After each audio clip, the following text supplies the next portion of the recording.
Restart? Okay. So, hello, hello, hello, hello, hello, hello, hello, hello, hello, hello everyone. Welcome to element education. मैं हूँ प्रमोद और मैं लेकर आ चुका हूँ बेटा आप सभी के लिए क्लास 12 फिजिक्स के सभी इंपॉर्टेंट क्वेश्चंस, जिसे मैं बोल रहा हूँ hot topics of the HSC 2026। सो ये सारे टॉपिक्स बेटा आपके एग्जाम के लिए बहुत ज़्यादा इंपॉर्टेंट होने वाले हैं। So this is coming all by the experience and मैंने थोड़ा सा दिमाग लगा करके अपनी इंटेलिजेंसी यूज करके मैंने यूज किया है एआई को। एंड उसको मैंने बहुत सारे पीवाईक्यूज जितने भी आपके चैप्टर्स में जितने भी पीवाईक्यूज आज तक आए हुए हैं उन सभी को कंपाइल करके परमुटेशन कॉम्बिनेशन का यूज करके एंड बहुत सारा टेक्नोलॉजी जो हम यूज कर सकते हैं जितनी अवेलेबल होती है वो पूरे एफर्ट लगा करके पिछले 2 या 3 दिन से मैं यही कर रहा हूँ। एंड मैं आपके लिए लेके आ चुका हूँ physics part 1 and physics part 2 के हर एक चैप्टर में से सिर्फ 4 या 5 important topics and related to those topics मैंने आपको कुछ-कुछ क्वेश्चंस भी बताए हैं, वो भी मैं आपको बताने वाला हूँ। ठीक है? सो इस वीडियो के अंदर आपको फिजिक्स पार्ट 1 के सभी क्वेश्चन मिलेंगे एंड देन आपका इसी वीडियो का पार्ट 2 भी आएगा जिसके अंदर फिजिक्स पार्ट 2 के सारे-सारे क्वेश्चन मिलेंगे। सो कोशिश करना है कि आपने इन टॉपिक्स को तो बिल्कुल भी नहीं छोड़ना है। एंड जिन-जिन चैप्टर्स को मैं ऑलरेडी कॉन्सेप्ट क्रैश कोर्स के अंदर कवर कर चुका हूँ, वो सारे के सारे वीडियोज़ के लिंक या फिर उन वीडियोज़ का स्क्रीनशॉट मैं यहाँ पर लगा दूँगा, तो आप उन सभी लेक्चर्स को या फिर उन सभी टॉपिक्स को उन लेक्चर से कवर कर लेना या कवर कर सकते हो। अगर आपने ऑलरेडी पढ़ा हुआ है, तो इट्स वेल एंड गुड। चलिए करें स्टार्ट। सो चलिए शुरू करते हैं आपका फिजिक्स पार्ट 1 के मोस्ट हॉट टॉपिक्स। ठीक है? सारे टॉपिक्स आपको मैं यहाँ पर दिखाऊँगा भी, तो आपने उनको एक नोट्स में लिख लेना है या फिर आपको एक ले लेना है स्क्रीनशॉट इसका। ठीक है? So first chapter is rotational dynamics. इसके अंदर बहुत ही इम्पोर्टेंट टॉपिक होता है आपका maximum safety speed, angle of banking and most probable speed that is upper limit and lower limit वाला स्पीड। ठीक है? तो ये आपने अच्छे से करना है। कौन-कौन सा? जिसमें आपका V का फ़ॉर्मूला आता है V इक्वल्स टू रूट के अंदर mu S R G. Then next formula आपका आता है एंगल ऑफ बैंकिंग के टर्म्स में रूट के अंदर में R G into tan theta. And then same तरीके से upper limit and lower limit मतलब कि minimum velocity and maximum velocity on a curved bank road. ये डेरिवेशन बहुत इंपॉर्टेंट सबसे पहला टॉपिक आपको अच्छे से प्रिपेयर करना ही है। Then next is moment of inertia of a rigid bodies. आपको सभी के सभी रिजिड बॉडीज का फ़ॉर्मूला याद करके रखना है। एंड देन उन फॉर्मूलेस को यूज करते हुए parallel and perpendicular axis theorem दोनों को बेटा अच्छे से प्रिपेयर कर लेना इस साल के लिए। दो में से एक क्वेश्चन इस साल की प्रोबेबिलिटी है कि आएगा। ठीक है? एंड देन नेक्स्ट अच्छा पिछले 2 सा ए अगर आप पिछले साल का पेपर देखोगे तो आपको एक ट्रेंड दिखाई देगा कि they have asked you to derive the formula of moment of inertia of a disc. अगर डिस्क का ऑलरेडी पूछ लिया है तो now this year there they can ask you for the rod straight rod का मोमेंट ऑफ इनर्शिया। सो उस topic को भी अच्छे से प्रिपेयर कर लीजिएगा। वो दोनों के दोनों डेरिवेशन आपके बाय द इंटीग्रेशन सॉल्व होते हैं एंड इंटीग्रेशन लगाओगे आपका बड़े ही इजीली उसका मिल जाएगा सोल्यूशन। ठीक है? Then the third topic is torque. तो बेटा देखो 3 डेरिवेशन होते हैं एक जैसे। एक होता है आपका torque equals to I alpha. Second होता है आपका kinetic energy in rotation half of I omega square. And third होता है आपका एंगुलर मोमेंटम का which is L equals to I omega. तो ये तीनों डेरिवेशन एक जैसे ही हैं। टॉर्क का एंड आपका काइनेटिक एनर्जी का इसको स्पेशली अच्छे से कर लीजिएगा। दो में से कोई एक क्वेश्चन एग्जाम के अंदर आ सकता है। Then third is conservation of angular momentum. Conservation of angular momentum का डेरिवेशन तो बड़ा आसान है बट इसके बेस पे जो न्यूमेरिकल्स होते हैं उन्हें प्रिपेयर कर लीजिएगा। एक दो क्वेश्चंस की अच्छे से प्रैक्टिस कर लीजिएगा। चलेगा? And then next is expression for rotational kinetic energy. Sorry rotational नहीं रोलिंग काइनेटिक सॉरी ये टाइपिंग मिस्टेक हो गया। Expression for the rolling kinetic energy. And जब आप रोलिंग काइनेटिक एनर्जी का एक्सप्रेशन निकाल लोगे तो आपको निकालना आना चाहिए ratio of kinetic energy in translation, kinetic energy in rotation and kinetic energy in rolling. इन सभी टॉपिक्स के जितने मैंने कवर किए हैं, आपको इन सभी टॉपिक्स का वीडियो आपको यहाँ पे मिलेगा या फिर आपको स्क्रीनशॉट मिलेगा।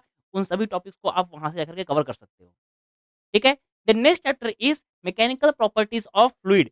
सो मैकेनिकल प्रॉपर्टीज ऑफ फ्लूइड का सबसे important topic surface tension and surface energy.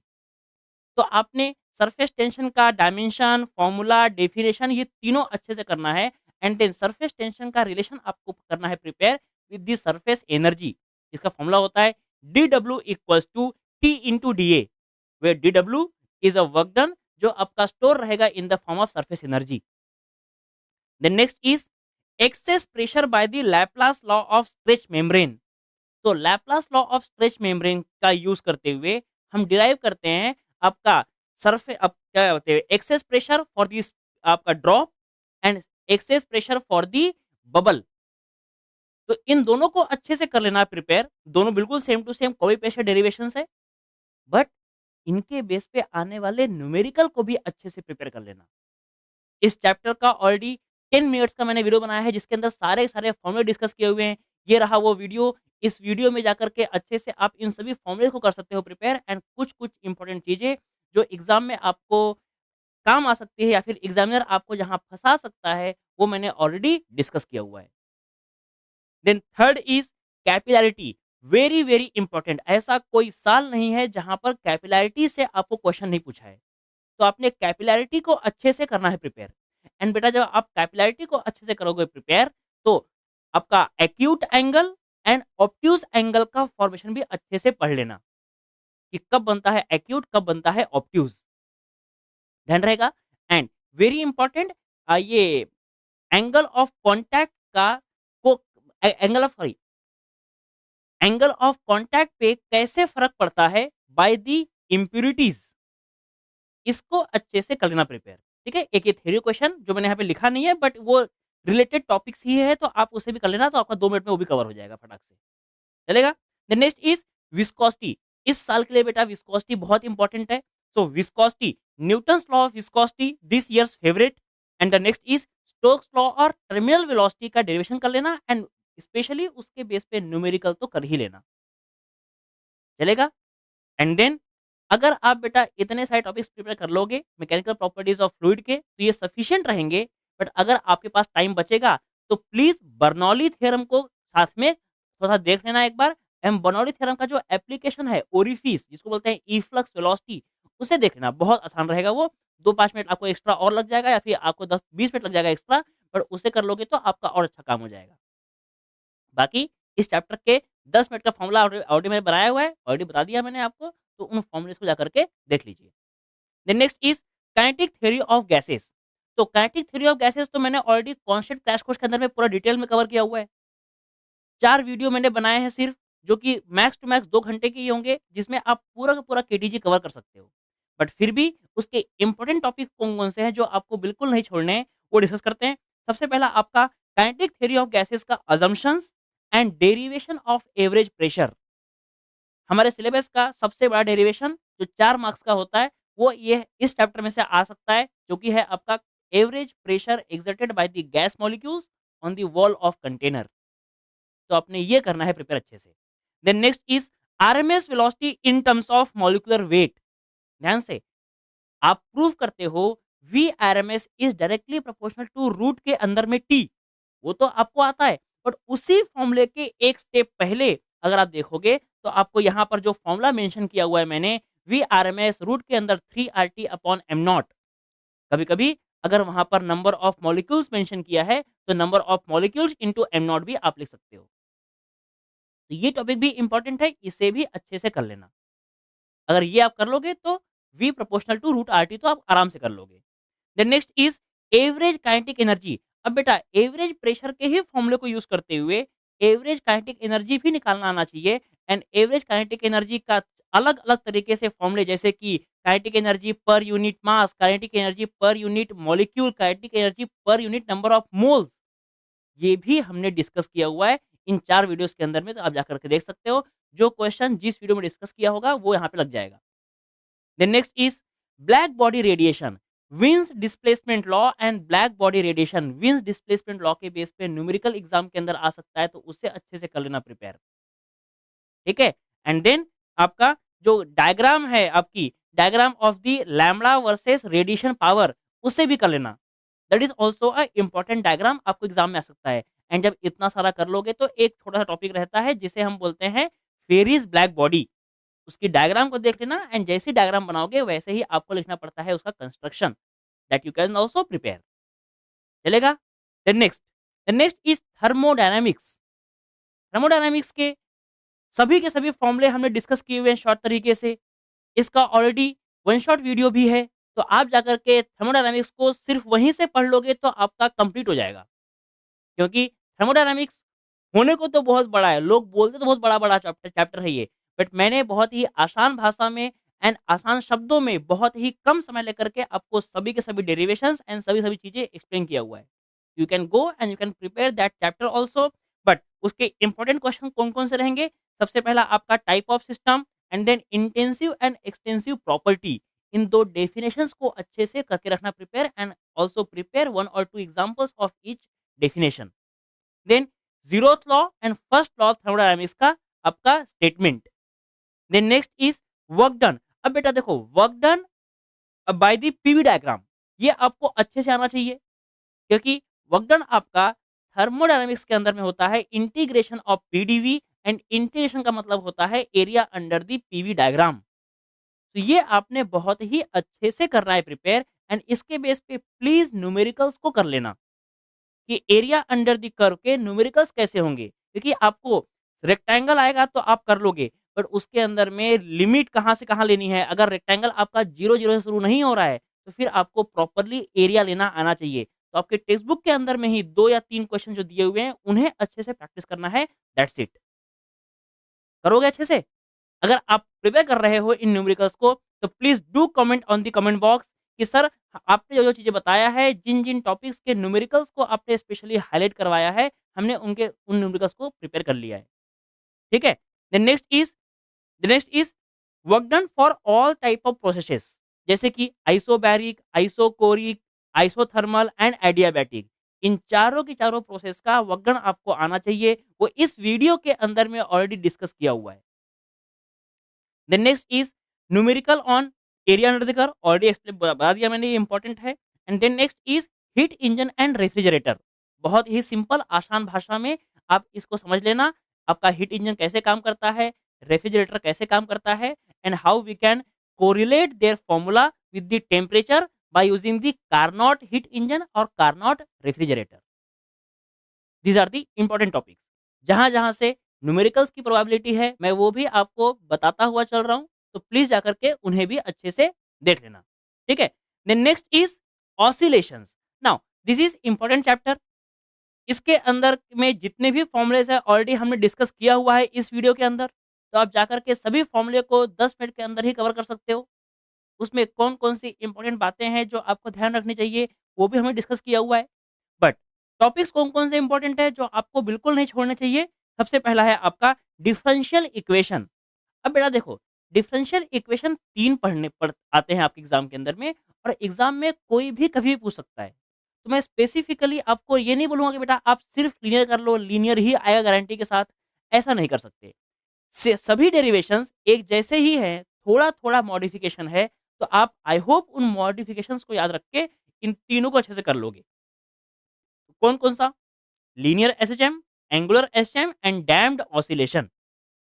इन तीनों के डिफरेंशियल इक्वेशन को अच्छे से कर लेना। Then next is energy in SHM, very important.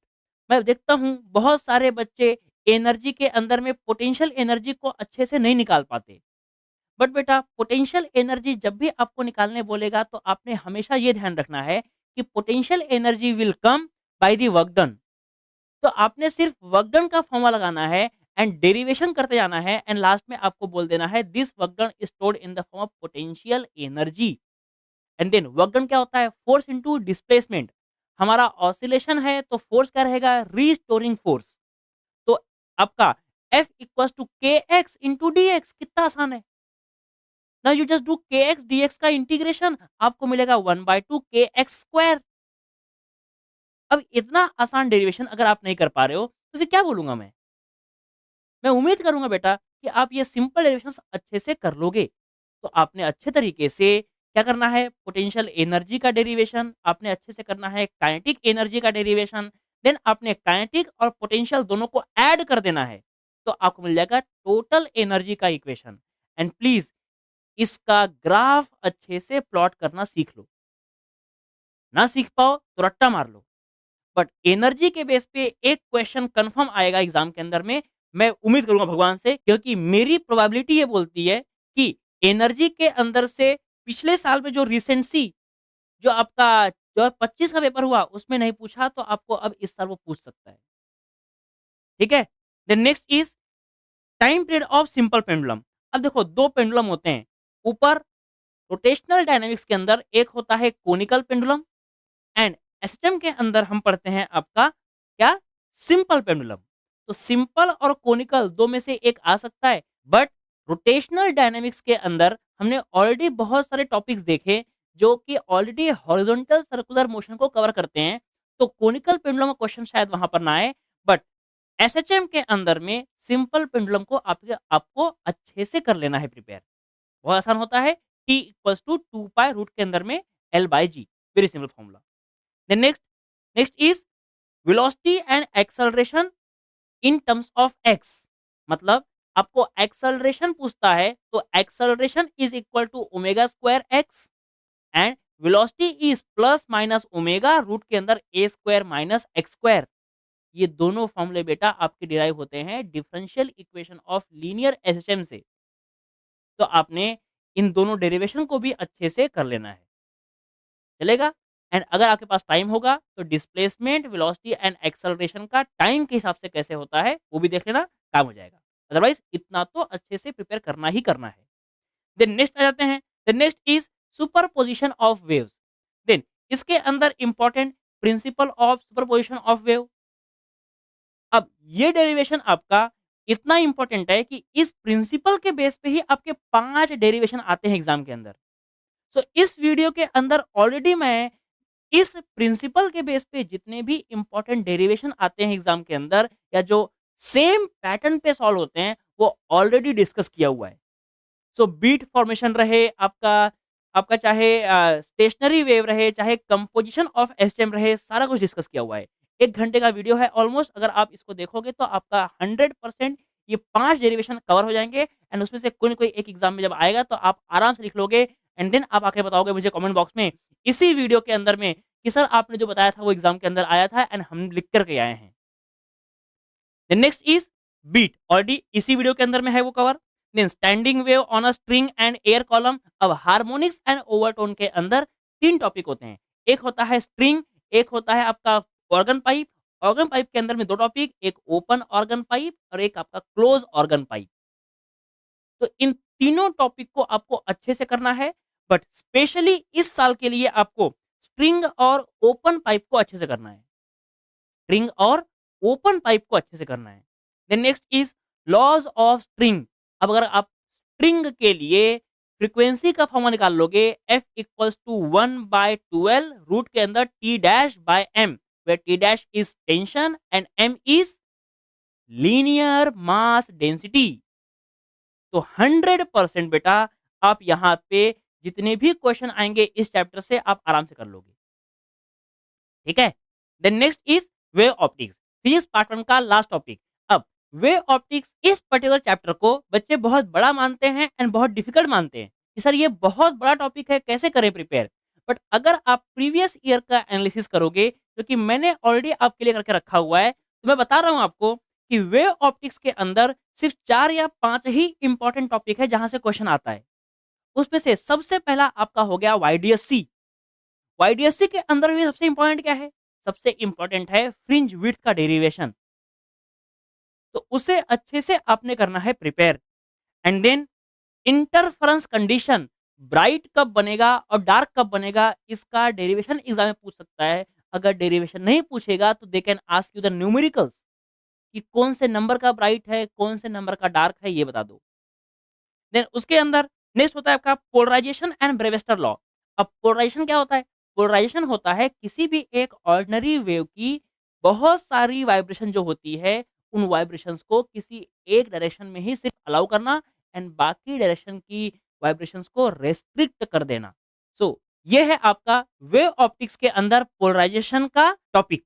जाके देखो, आराम से आप उसको कर सकते हो प्रिपेयर, बहुत ही सिंपल है। एंड देन पोलराइजेशन के ही बेस पे ब्रेविस्टर लॉ आपको आता है एंड ब्रेविस्टर लॉ में आपको ब्रेविस्टर एंगल पूछता है। ये बहुत इंपॉर्टेंट है। इसका डेरिवेशन बहुत ही सिंपल सा है, छोटा-सा होता है, जाकर के उसको कर लेना, ईज़िली हो जाएगा। रिफ्लेक्शन एंड रिफ्रैक्शन के बेस पे सॉल्व होगा। एंड देन रेले क्राइटेरिया, अब ये बेटा आपका आ जाता है एंड में। इसमें 2 ऑब्जेक्ट्स सेपरेट कैसे हो सकते हैं, इनको एक्सप्लेन किया जाता है। So how we can separate this 2 objects that we can explain कि वो आपका वेल सेपरेटेड है या फिर पार्शियली सेपरेटेड है या फिर नॉट सेपरेटेड। मतलब वेल रिज़ॉल्व्ड, जस्ट रिज़ॉल्व्ड एंड नॉट रिज़ॉल्व्ड। इस तरीके से आपको ये 3 टॉपिक एग्ज़ाम में आ सकता है। नेक्स्ट लास्ट आपका डिफ्रैक्शन। बेटा डिफ्रैक्शन के अंदर अगर आप इसका डेरिवेशन ना भी कर पाओ तो कोई बात नहीं, डेरिवेशन के पीछे मत भागना। बट इम्पोर्टेंटली इसका आप टाइप ऑफ डिफ्रैक्शन कौन-कौन से होते हैं, फ्रॉनहोफर होता है एंड आपका फ्रेस्नेल होता है। दोनों में डिफरेंस क्या है वो समझ लेना एंड देन इसके बाद इसमें फॉर्मूला याद कर लेना फ्रिंज विड्थ का। उसमें भी स्पेसिफिकली सेंट्रल फ्रिंज विड्थ का डेरिवेशन। तो डेरिवेशन तो करना नहीं है बट फॉर्मूला आपको अच्छे से करना है। चलेगा? एंड जब आप सेंट्रल फ्रिंज विड्थ कर लोगे तो एंगुलर फ्रिंज का पोजीशन क्या होता है एंड एंगुलर फ्रिंज विड्थ क्या होती है ये भी आपने अच्छे से कर लेना। जो कि आपका आर्क लेंथ वगैरह से सॉल्व हो जाता है, बहुत ही सिंपल एग्जाम में हो जाएगा।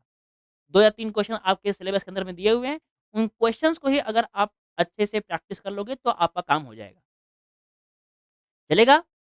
देन इस चैप्टर के जितने भी पीवाईक्यूज़ होंगे इन एडिशन अगर आप वो कवर कर पाओ तो वो भी कवर कर लेना। अदरवाइज़ इतने क्वेश्चंस इन क्वेश्चंस के बेस पे जो-जो न्यूमेरिकल आपको बताया है वो आपने बहुत अच्छे से करना है। ठीक है? तो ये हो गया आपका फिजिक्स का पार्ट 1। नाउ फिजिक्स के पार्ट 1 के हमने सभी क्वेश्चंस कर दिए। जितने क्वेश्चन आपको मैंने बताया है, ये क्वेश्चन बेटा एनालिसिस के बाद आया हुआ है। ये नहीं कि सर इसी में से क्वेश्चन आएगा क्या?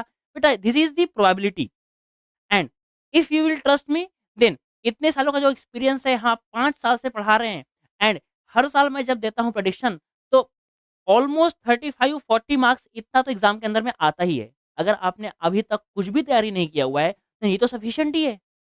अगर आपको भरोसा नहीं होगा तो कोई बात नहीं, जब एग्ज़ाम हो जाएगा, देन जब आपका क्वेश्चन पेपर हाथ में आ जाएगा, देन हम फिर से बनाएँगे एक वीडियो के अंदर में फिर से करेंगे एनालिसिस कि देखो बेटा क्या-क्या बताया था और क्या-क्या आया है। अगर आपकी तैयारी बहुत कम हुई है, बहुत आपने तैयारी नहीं किया हुआ है, तो कम से कम बेटा इतने क्वेश्चंस को एंड इतने न्यूमेरिकल्स को तो अच्छे से करके ही जाना। और जिनकी तैयारी अच्छे से हो चुकी है, well and good, very good. जो बच्चे हमारे पिछले 1 महीने से इस कॉन्सेप्ट क्रैश कोर्स की सीरीज़ को फ़ॉलो कर रहे हैं, उनको पता होगा हमने physics part 1 and physics part 2 के बहुत सारे टॉपिक्स, बहुत सारे डिफिकल्ट चैप्टर्स को डिस्कस कर दिया है। तो जितने टॉपिक्स हमने वहाँ डिस्कस किया, उन सभी टॉपिक्स को आप अच्छे से जाकर के देख लेना, पढ़ लेना एंड जितने कर चुके हैं, वो तो बढ़िया है। अगर आपने प्रिपेयर नहीं किया हुआ है, तो ये टॉपिक से कर लो और अगर इन टॉपिक्स को अच्छे से कर लिया, तो शायद आप अच्छे से एग्ज़ाम में भी लिख पाओ। ठीक है? तो अब नेक्स्ट वीडियो के अंदर में इम्पोर्टेंट हॉट क्वेश्चंस का जो आपका रहेगा, वो पार्ट 2 के लिए बनाएँगे वीडियो। तो पार्ट 2 में अब कौन-कौन से इम्पोर्टेंट क्वेश्चंस हैं, वो करेंगे डिस्कस। चलेगा? एंड इसके अलावा अगर आपको पता नहीं है तो एल्विन एजुकेशन के अंदर में अंकुश सर ने इंग्लिश के सभी लेक्चर्स बना दिए हैं। उसमें से अब आपके पास लास्ट के 2 या 3 टॉपिक ही बचे हुए हैं जैसे कि राइटिंग स्किल बचा हुआ है, नॉवेल बचा हुआ है एंड एप्रिसिएशन बचा हुआ है। तो उन 3 टॉपिक्स को अभी आने वाले आज, कल और परसों में खत्म कर देंगे हम। आई होप आप इंग्लिश की पूरी सीरीज़ को अच्छे से फॉलो किए होंगे एंड अच्छे से फॉलो करोगे, एग्ज़ाम से पहले खत्म कर लोगे पूरा सिलेबस प्रिपेयर करके। ठीक है? चलिए मिलते हैं नेक्स्ट वीडियो के अंदर में, तब तक पढ़ते रहिए। Thank you so much.